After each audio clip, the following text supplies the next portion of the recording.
Coffee times ఇప్పటికి తిరిగి స్వాగతం. మనకి వ్యాపార సంస్థలు కూడా బాగా పెరిగిపోయినాయి.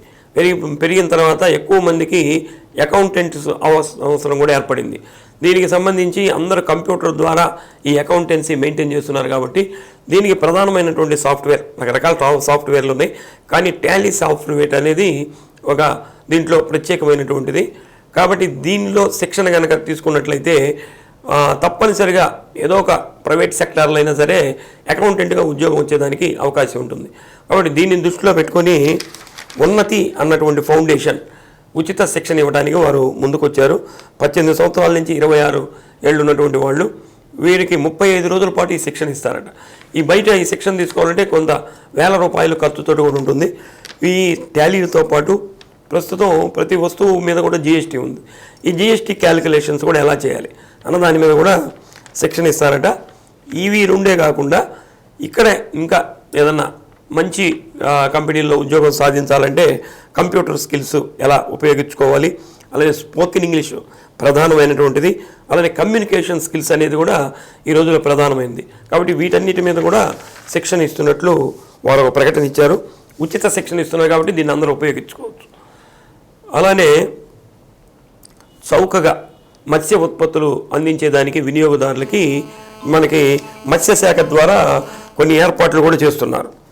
ఈ మత్స్యశాఖ ద్వారా దీనికి అవుట్లెట్స్ ద్వారా ఏర్పాటు చేసి వినియోగదారులకు చౌకగా మత్స్య ఉత్పత్తులు ఇచ్చేదానికి ఏర్పాటు చేస్తున్నట్లు నిన్న ఒక అవగాహన కార్యక్రమాన్ని కూడా మత్స్యశాఖ ఏడీ గారు ఆవుల చంద్రశేఖర్ రెడ్డి గారి ఆధ్వర్యంలో కూడా నిర్వహించడం జరిగింది.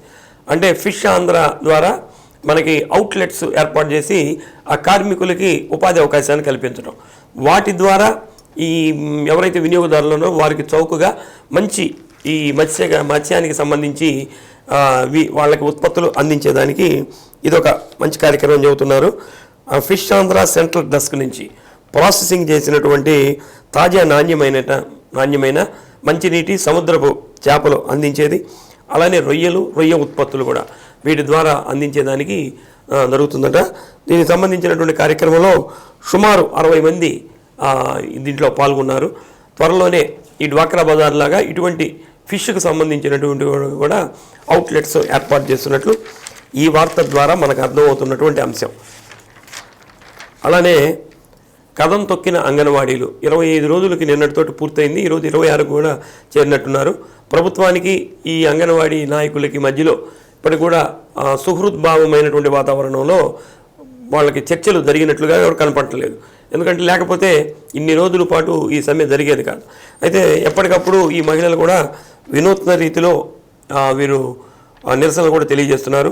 నిన్న ఒంగోలు దగ్గర ప్రకాశం భవనం దగ్గరే వంట వార్పు కార్యక్రమాన్ని చేసుకోవటం, అలానే పొల్లుడు దండాలు పెడుతూ నిరసన తెలియజేయటం, మోకాళ్ళ మీద కూర్చొని నిరసన తెలియజేయటం, అంటే జిల్లా వ్యాప్తంగా ఉన్నటువంటి అంగన్వాడీలు కూడా వివిధ రూపాలలో వారి నిరసన అనేది వ్యక్తం చేస్తూ ముందుకు పోతున్నారు. ఇంకొక వార్త, ఓటర్ల చైతన్యానికి నిధులు ఇవ్వకపోవడం దారుణం అన్నటువంటిది ఒక వార్త వచ్చింది. దీనికి సంబంధించి సిటిజన్స్ ఫర్ డెమోక్రసీ అన్నటువంటి ఒక సంస్థ ఉంది. దీంట్లో అందరూ కూడా ఉన్నతాధికారులు వాళ్ళందరూ కూడా ఉన్నట్లు తెలుస్తుంది. అయితే ఈ ఓటర్లను చైతన్యం చేయడానికి ప్రభుత్వం నుంచి నిధులు కూడా వస్తాయట కలెక్టర్ గారికి. కాబట్టి ఆ నిధులు ఈ తరం ఎందుకనో ఇవ్వలేదట. కాబట్టి ఇలాంటి సామాజిక సంస్థలు ఏవైతే ఉన్నాయో వాళ్ళ ద్వారా చైతన్యపరచాలంటే నిధులు లేమితోటి ఎక్కువ మందికి అవగాహన కలగలేకపోతుంది. ఈ సచివాలయ సిబ్బంది, ఈ బిఎల్ఓలు వాళ్ళ పనులు వాళ్ళకే చేసుకోవడం సరిపోతుంది. కాబట్టి అవగాహన ప్రజల్లో కలగనటువంటి కారణంగా ఈ ఓటర్ లిస్టులో కూడా కొంత తేడాలు ఇవన్నీ కూడా వస్తున్నాయి. కాబట్టి కలెక్టర్ గారికి నిధులు ఇచ్చి ఇటువంటి సామాజిక సంస్థల ద్వారా వీరికి అవగాహన కల్పించాలని చెప్పి కూడా కోరుతున్నారు. ముఖ్యంగా 22వ తేదీ లోపల తుది ఓటర్ లిస్టు నమోదు చేస్తున్నారు. కాబట్టి 15 రోజుల్లో కలెక్టర్ గారికి కానీ లేదా ఆన్లైన్లో కానీ ఓటు రానటువంటి వాళ్ళు మళ్ళీ నమోదు చేసుకోవచ్చని కూడా వారు తెలియజేస్తున్నారు. అలానే ఫారం 7 కేసులు కూడా ఎక్కువ ఉన్నాయి. కాబట్టి దీన్ని కూడా త్వరితగతిన పరిష్కరించాలని చెప్పి వారు కోరుతున్నటువంటి వార్తను కూడా చూస్తున్నాం. నిన్న చంద్రబాబు నాయుడు గారు ఎన్నికల శంఖారావం కార్యక్రమం ప్రకాశం జిల్లా కనిగిరి ప్రాంతాన్ని నుంచి వారు ఎన్నికల శంఖారావాన్ని పూరించడం జరిగింది. ముఖ్యంగా పశ్చిమ ప్రాంతం అభివృద్ధికి కనిగిరి ప్రాంతం యొక్క బాధ్యతని నేనే తీసుకుంటానని చెప్పి వారు ప్రకటించడం, ముఖ్యంగా పశ్చిమ ప్రాంతానికి వెలుగొండ ప్రాజెక్ట్ అనేది ఒక గుండెకాయ లాంటిది. కాబట్టి మా ప్రభుత్వం రావడంతో మేము దాన్ని కంప్లీట్ చేస్తానని చెప్పడం, అలానే గుళ్ళకమ్మ ప్రాజెక్టు మీద కూడా ప్రత్యేకమైన దృష్టి పెడతానని చెప్పి వారు చెప్పారు. కొరిసిపాడు ఎత్తిపోతల పథకం, గుంటూరు ఛానల్ పొడిగించి పర్చూరు వరకు గోదావరి నీరు ఇచ్చేటటువంటి కార్యక్రమం, సాగరి కుడికాలకు గోదావరి నీరు మళ్లించేటువంటి కార్యక్రమాన్ని కూడా పూర్తి చేస్తామని చెప్పి వారు చెప్పారు.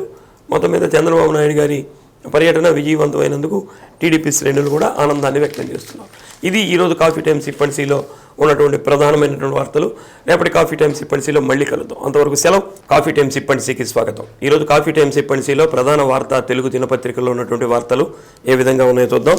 సాక్షి దినపత్రికను తీసుకుంటే నారా దారి అడ్డదారి, ఓతకర్ల సాయంతో చంద్రబాబు దింపుడు కళ్ళెం ఆశలు, ఎన్నికల వేళ జగన్ను ఎదుర్కోవడానికి కుట్రలు కొత్త పొంతలు అన్నటువంటి ఒక బ్యానర్ ఐటమ్ వేశారు. మిగులుకు మేలు, కారణం ఏదైనా కానీ పథకాలు పొందలేకపోయిన అర్హులందరికీ లబ్ధి, సీఎం జగన్మోహన్ రెడ్డి గారు మాట్లాడినటువంటి మాటల్ని ఒక ప్రధానమైనటువంటి వార్తగా వేశారు. ఆర్టీసీ సంక్రాంతి కానుక, స్పెషల్ బస్సుల్లో సాధారణ ఛార్జీలే శుభవార్త. ఇది వెళ్లి విరిసిన సామాజిక చైతన్యం, రాజోలు వెంకటగిరిలో సామాజిక బస్సు యాత్రకు సంబంధించినటువంటి ఒక వార్త. ఈనాడు దినపత్రికను చూస్తే కురుక్షేత్ర సంగ్రామం ఆరంభం, 2024లో పాండవులదే గెలుపు అన్నటువంటి వార్త. నిన్న చంద్రబాబు నాయుడు గారు ఈ ఎన్నికల శంఖారావం కార్యక్రమాన్ని కనిగిరిలో ప్రారంభించారు. దానికి సంబంధించినటువంటి బ్యానర్ ఐటమ్ వేశారు. అలానే ఆంధ్రజ్యోతి దినపత్రికను తీసుకుంటే అన్నతో ఢీ, జగన్ను అధికారం నుంచి దింపేయడమే లక్ష్యం, కాంగ్రెస్ పెద్దలకు షర్మిల స్పష్టీకరణ, త్వరలో జనంలోకి షర్మిల అన్నటువంటి ఒక వార్తను కూడా చూస్తున్నాం. ఈడీ అధికారులపై దాడి, బెంగాల్లో రెచ్చిపోయిన టీఎంసీ మద్దతుదారులు అన్నటువంటిది ఇంకొక వార్త కూడా చూస్తున్నాం. ఇక జిల్లా స్థాయి వార్తల్ని కనుక మనం పరిశీలన చేస్తే నిన్న గుంటూరు రేంజి ఐజీ పాల్ రాజు గారు ఒంగోలులో ఎస్పీ గారి కార్యాలయాన్ని, అలానే డిపిఓ కార్యాలయాన్ని, డిఎస్పీ కార్యాలయాన్ని కూడా వారు సందర్శించి పరిశీలన చేయడం జరిగింది. ఎన్నికల కమిషన్ ఇచ్చినటువంటి ఆదేశాల మేరకు వారి పరిధిలో ఉన్నటువంటి పోలీస్ స్టేషన్లు అన్నింటిని కూడా పరిశీలన చేయటం, రాబోయే ఎన్నికలకు సంబంధించి ఎలాంటి ఏర్పాట్లు చేశారు జిల్లాలో అన్నటువంటి విషయాల్ని తెలుసుకునేదానికి వారు ఈ ప్రత్యేకమైనటువంటి పర్యటన కూడా చేయటం జరిగింది. ముఖ్యంగా జిల్లాలో ఉన్నటువంటి సమస్యాత్మక కేంద్రాలు, తీవ్ర సమస్యాత్మక కేంద్రాలు ఎలా ఉన్నాయి, వాటికి జిల్లాలో ఎలాంటి చర్యలు తీసుకున్నారు అన్నదాని మీద కూడా దృష్టి పెట్టారు. అలానే ఈ ఎవరైతే ఈ రౌడీ షీటర్స్ ఉంటారో వాళ్ళని బైండ్ డౌన్ చేసే కార్యక్రమం అవి ఎలా ఉన్నాయి, వాళ్ళ కదలికలు ఎలా ఉన్నాయి అన్నటువంటి తెలుసుకోవటం. ముఖ్యంగా పోలీస్ అధికారుల్లో చాలా రోజుల నుంచి ఇక్కడ ఉన్నటువంటి వాళ్ళని బదిలీ చేసేటటువంటి కార్యక్రమం, వీటి మీద కూడా ప్రత్యేకమైనటువంటి దృష్టి పెట్టడం జరిగింది. ఎన్నికల కమిషన్ ఇచ్చినటువంటి ఆదేశాల మేరకు జిల్లాలో ఇవన్నీ అమలవుతున్నాయా లేదా, దానికి ఎలాంటి ప్రత్యేకమైనటువంటి చర్యలు తీసుకోవాలన్నటువంటి విషయాన్ని ఇక్కడ ఉన్నటువంటి జిల్లా ఎస్పీ గారికి కూడా దిశానిర్దేశం చేశారు ఐజీ పాల్ రాజు గారు. అలానే రేపు 2024లో జరిగేటటువంటి ఎన్నికలకి గతంలో ఉపయోగించినటువంటి పోలీసు బలగాల కంటే ఎక్కువ మంది పోలీసు బలగాల్ని కూడా ఏర్పాటు చేస్తున్నట్లు తెలుస్తుంది. ఎందుకంటే కేంద్రం నుంచి ఎక్కువ సంఖ్యలో బలగాల్ని కూడా పిలిపిస్తున్నట్లు వారి మాటల ద్వారా మనకు అర్థమవుతున్నటువంటి అంశం. అలానే నిన్న జిల్లా కలెక్టర్ గారు ఉపాధ్యాయులతో ఒక సమావేశం కూడా ఏర్పాటు చేశారు. బాల్యం నుంచే విద్యార్థులు వారి యొక్క లక్ష్యాలను నిర్దేశించుకోవాలని చెప్పి నిన్న దీనికి సంబంధించిన ఒక సమావేశాన్ని రామచంద్ర మిషన్లో ఏర్పాటు చేశారు. జిల్లాలో ఎంపిక చేసినటువంటి 20 పాఠశాలలు, ఒక 6 ప్రభుత్వ వృత్తి విద్యా జూనియర్ కాలేజీల్లో 82 మంది మొత్తం ఉపాధ్యాయులు లెక్చరర్స్ తోటి ఒక సమావేశం నిర్వహించారు.